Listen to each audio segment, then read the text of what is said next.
नमस्कार, आप सभी का मेरे चैनल पर स्वागत है। वैराग्य क्या है? वैराग्य मतलब वितृष्णा, सांसारिक सुखों के लिए, भोगों के लिए जब मन में वितृष्णा आ जाती है तो उसको वैराग्य बोलते हैं। महर्षि पतंजलि कहते हैं जो वैराग्य है वो दो तरह की है, एक अपर वैराग्य और एक पर वैराग्य। योग सूत्र के समाधिपाद की 15 सूत्र में महर्षि पतंजलि लिखते हैं, द्रष्टानुसाविक विषय वितृष्णस्य वशीकार संज्ञा वैराग्यम। दृष्टा मतलब जो हमारी इंद्रियों से, हमारी मन से, बुद्धि से, ये संसार से हम जितने सारे चीजें देख रहे हैं, जितने सारे विषयों को देख रहे हैं, वो सारे दृष्टा के अंतर्गत आते हैं। अनुश्रविक मतलब वेद, शास्त्र और महापुरुषों की जो वाणी, इसमें हम जो सुनते हैं वो अनुश्रविक में आता है।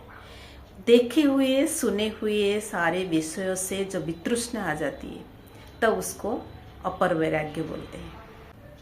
तत्परम पुरुष ख्यातिर गुण वैतृष्णम। पुरुष ख्याति मतलब पुरुष का ज्ञान, प्रकृति और पुरुष का ज्ञान। प्रकृति के गुणों में वितृष्णा आ जाती है तब पर वैराग्य मिलता है। पुरुष का ज्ञान क्या होता है? प्रकृति और पुरुष का ज्ञान जब अंतकरण को हो जाता है, जब चित्त को ये ज्ञान हो जाता है प्रकृति क्या है, पुरुष क्या है, तो ये पुरुष ज्ञान हो जाता है तो संसार की और किसी चीज में उसको कोई तृष्णा नहीं रह जाती। अपर वैराग्य में देखे हुए और सुने हुए विषय के ऊपर वितृष्णा आ जाती है, लेकिन पर वैराग्य में उससे थोड़ा सा और ऊपर आते हैं सत्व, रज, तम। ये तीनों गुणों में और उसके कार्यों में, तीनों गुणों की जो कार्य होता है, सत्य गुणों की कार्य, रजोगुणों की कार्य और तम गुणों की कार्य, किसी में भी तृष्णा नहीं रह जाती। सारे संसार से ऊपर उठ के तीनों गुणों से, इवन सत्य गुण से भी वितृष्णा आ जाती है, तृष्णा रहित हो जाता है। तब योगी को पर वैराग्य मिलता है। वितर्क विचार आनंद अस्मितानुगमात संप्रज्ञात। संप्रज्ञात योग में 4 चीजें आती है, वितर्क, विचार, आनंद और अस्मिता।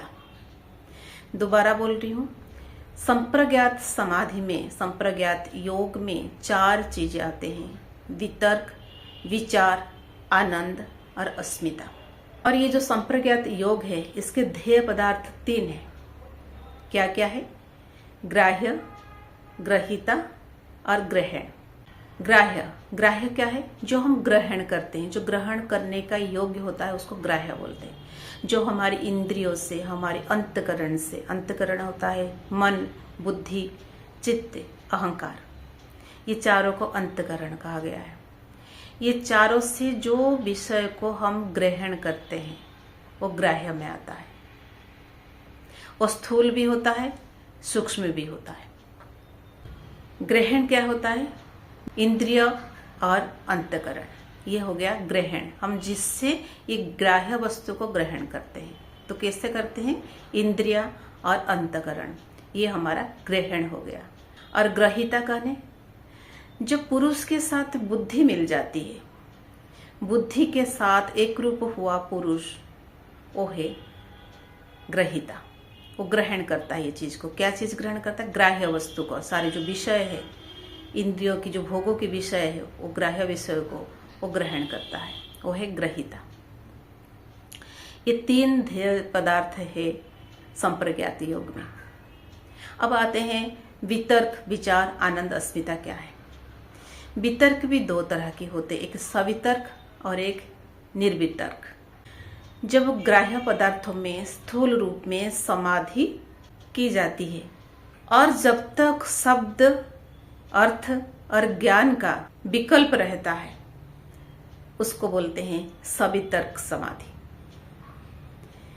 जब ग्राह्य वस्तु में स्थूल रूप में समाधि की जाती है और जब तक शब्द, अर्थ, ज्ञान का विकल्प वर्तमान रह जाता है उसको सवितर्क समाधि कहते हैं।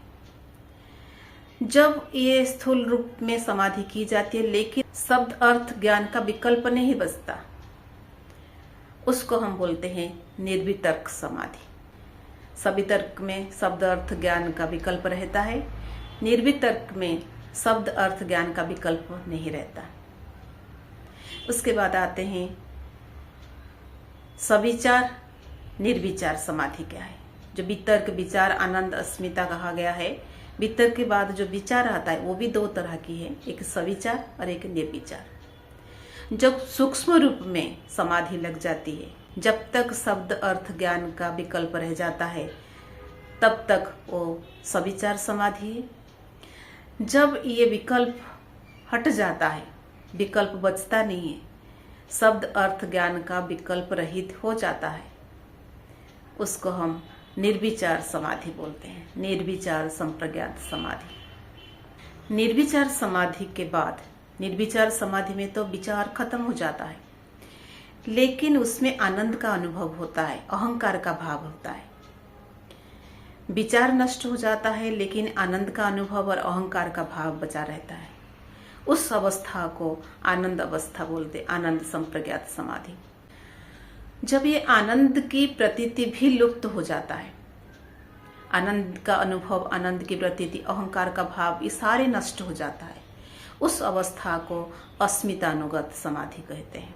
तो पहले आता है वितर्क, उसके बाद विचार, उसके बाद आनंद, उसके बाद अस्मिता। 18वां सूत्र में श्री पतंजलि कहते हैं विराम प्रत्यय अभ्यास पूर्व संस्कारों से अन्य। जिसकी पूर्व अभ्यास में विराम प्रत्यय होता है, वो जो संस्कार शेष है वो अन्य है। यहाँ पर अन्य मतलब असंप्रज्ञात समाधि के बारे में कहा गया है। संप्रज्ञात समाधि और असंप्रज्ञात समाधि। पहले संप्रज्ञात समाधि आता है, उसके बाद असंप्रज्ञात समाधि। असंप्रज्ञात समाधि को निर्बीज समाधि भी कहते हैं, जिसको कैबल्य भी कहते हैं।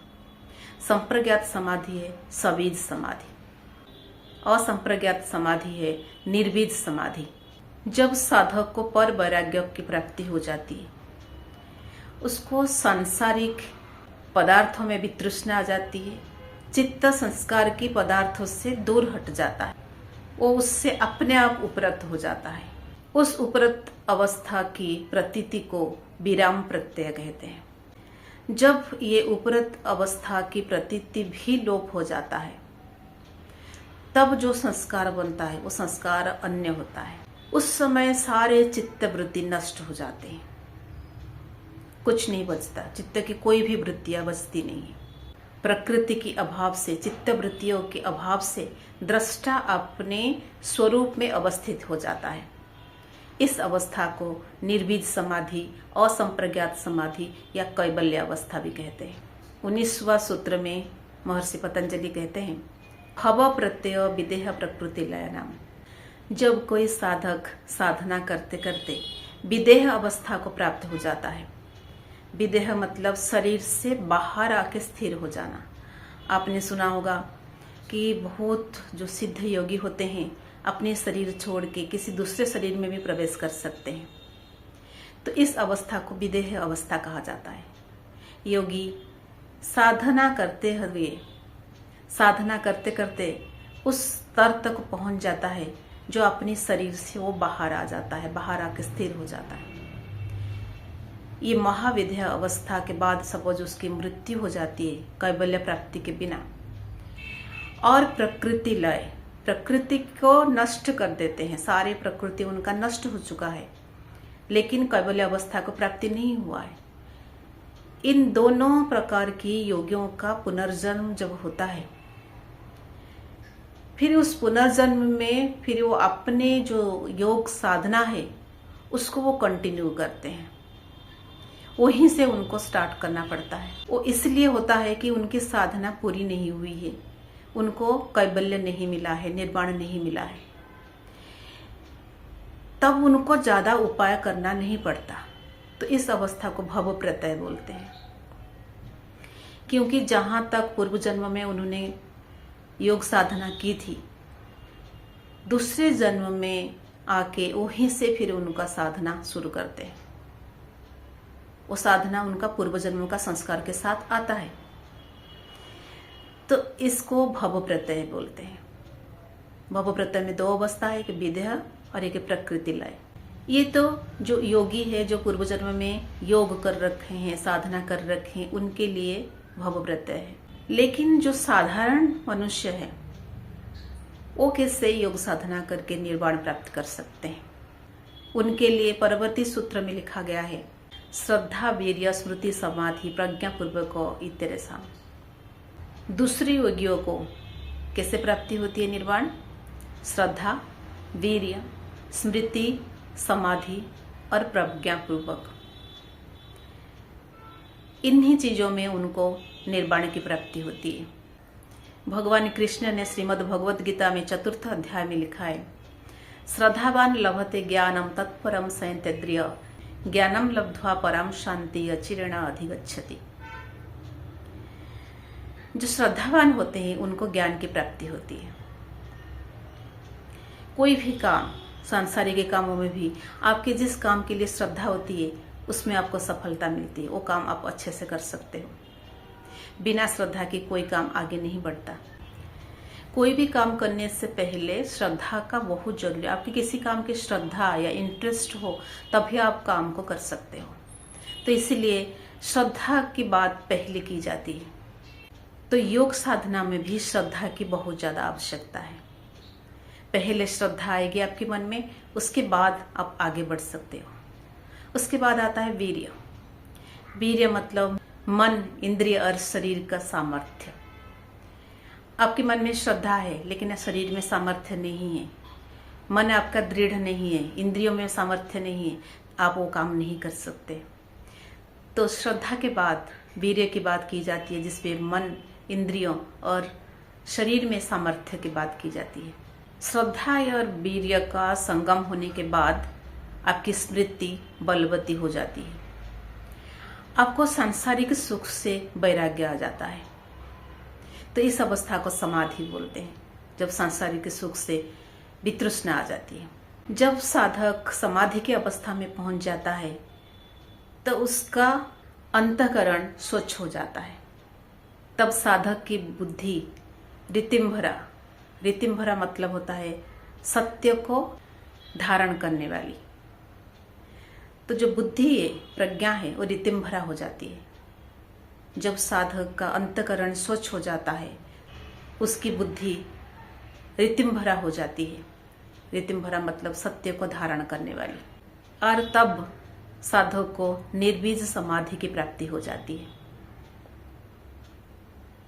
पहले सबीज समाधि, जिसको संप्रज्ञात समाधि कहते हैं, उसके बाद निर्बीज समाधि, जिसको असंप्रज्ञात समाधि कहते हैं।